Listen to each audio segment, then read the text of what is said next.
Hey KBC Youth, welcome to our segment dedicated to our theme this fall, which is Stories Matter. This semester we're going to explore the stories of church members here at KBC and how their stories can inspire and help us connect with others in the world. Our guest this week is Janice Dickerman. From 1977 to 1997, Janis served in many different capacities as a missionary to Macau, East Asia. Sorry about that. She worked with a physician to establish the Hope Medical Group, an outpatient facility including laboratory, radiology, physical therapy services, as well as physician services in Macau. During that time, Janis developed Hope Medical Community Nursing, training and leading local nurses to promote community health through clinics, home visits, and patient education. She also worked with Vietnamese refugees in Macau, East Asia, promoting good health practices with the camps and assisting with relocation of refugees.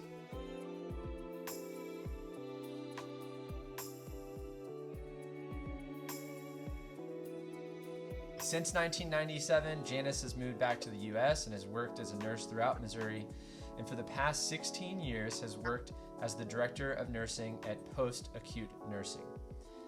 Janis, thank you so much for being here and sharing your story with us this evening for our youth at KBC. This is going to be really great. Well, thank you for having me. Yeah. So for some of our youth who may not be familiar with you, what brought you to KBC and how long have you been a member here at the church? Okay, so I came to KBC in 2005. So about 15 years now. I came to KBC because I was in a church that was on the verge of closing and has since closed. So I was looking for a place to call home, and KBC seemed to be that place. One thing I'm asking all of our guests about is about their childhood and if religion played a role in it. Can you tell us about the role religion played in your life when you were growing up as a kid? My parents, when I was 8 years old, my parents became Christians. My mother did not grow up in a church, didn't have anything to do with the church while she was growing up. My father, on the other hand, his parents were Christians and his mother very, very active. So my grandmother was very active in the church. But I can remember the day that my mother said to my dad, she said, "Alden, let's take the kids to church tomorrow." So I was 8 years old, and there were 6 of us kids. And this was on a Saturday evening, just out of the blue, and Mother says, "We're going to go to church. We're taking the kids. We're going to church." Then she said, "And we're not just going to church. We're going to Sunday school." So she said, "Everybody has to be up and ready, and we're going tomorrow morning." And so we started going to Sunday school, then we went to church, then we came back to the evening service, and we did from that time until I left home to go to school. We went to every time the doors of the church were open. Wow. And my parents made profession of faith shortly after starting that, and it's been, it was a real impact on my life. I can remember my Sunday school teacher, her name was Nellie Bowers. When I started going to, it was a Baptist church in Salem, Indiana. And, during the summer, I went to church camp, and there was a missionary at the camp, Victoria Christensen, who was a missionary in Africa. And she talked to us about listening and hearing when God called us into any kind of service. And she also pointed out that we're all missionaries. Yeah. Everyone. And that was something to be preparing for and to know when God called you. And it was during that time when I was 10 years old that summer that I felt God calling me to foreign missions. Wow. And wow. At that time, and this is important to me, that Victoria Christensen wrote to me and sent me Bible study lessons and all of these things from the time I was 10 years old until I was in nursing school. Wow. And so quite a few years later, and until the time that she passed away. Wow, That that's so she cool. was constantly encouraging me as someone who felt called to be a missionary, to keep that alive and to follow what God was calling. And you ended up actually being a missionary, right? You know, Yes. I mentioned you were in Macau, East Asia for over 20 years. What was that like, and how did your faith influence what you did as a missionary and as nursing, right? That was one of the big things that you were doing, is you were helping people in the medical field in those areas. Is that correct? That's correct. When the representative from the Foreign Mission Board came to our house to talk about where we would be going, one of the things that sticks out in my mind, we had moved from, actually, we were in Lebanon, Missouri, and we had moved down to, I'm sorry, we were in Rolla, Missouri. Okay. And we moved to Spring Hill, Louisiana. And we were in Spring Hill when we decided that that's not where God was calling us. He was calling us somewhere else, outside of the state. Yeah. And so the representative came to our house to talk to us about it.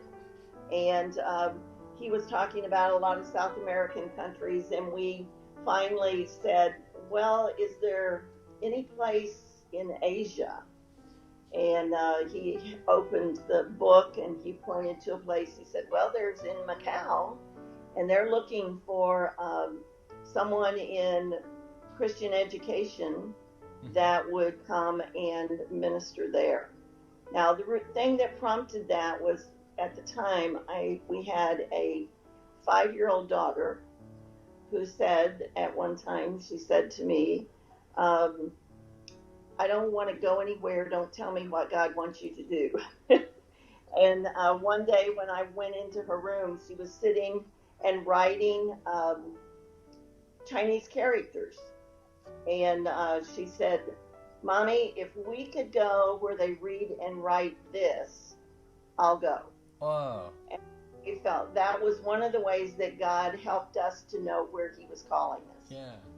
And we were able to then find that Macau was open and there were things for us to do there.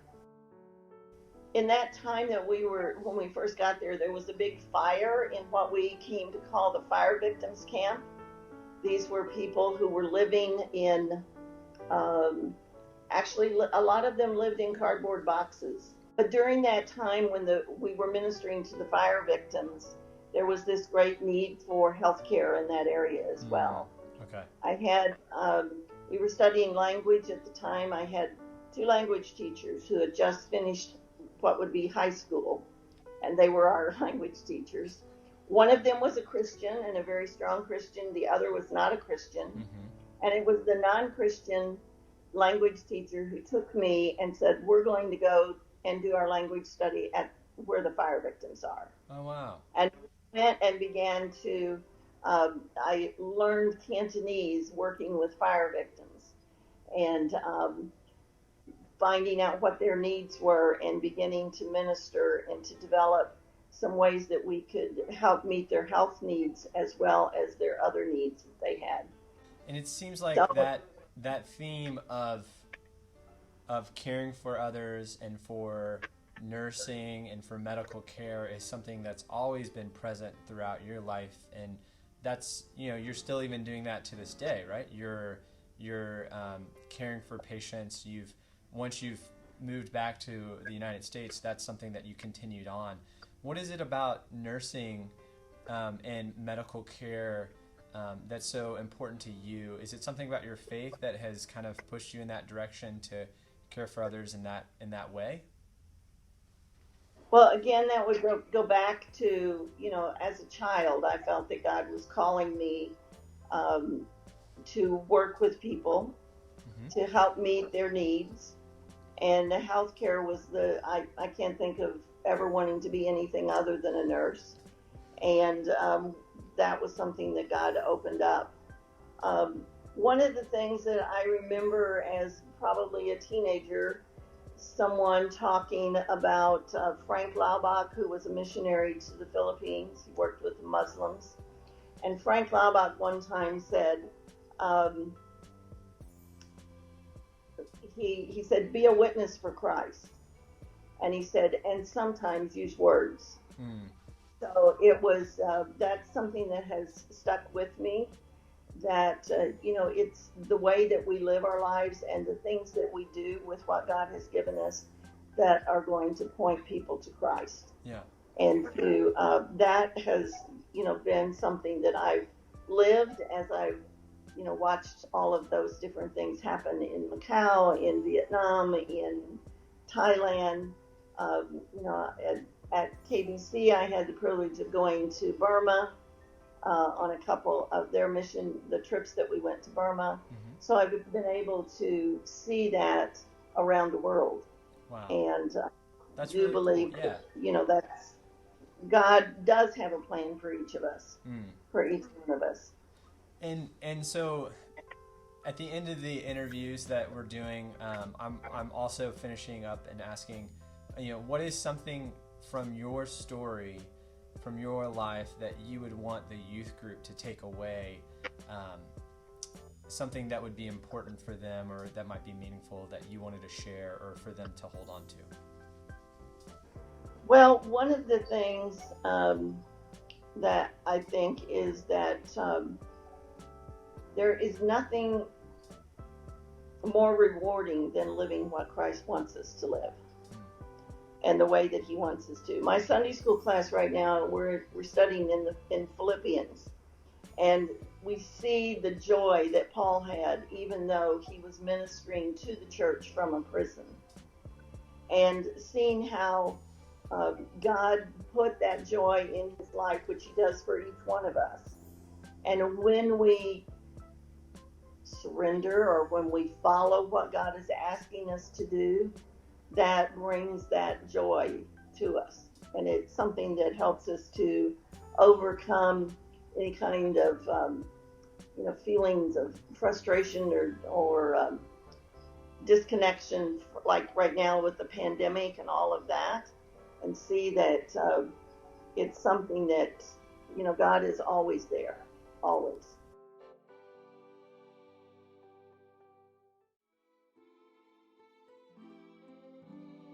Well, that is beautiful. And Janice, I can't thank you enough for sharing your story with us today.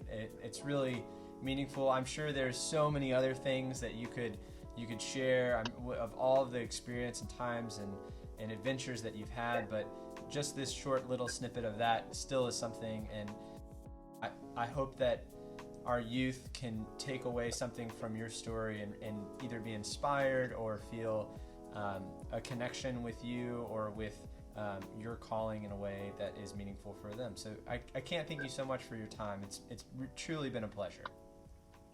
Well, thank you for allowing me to do that.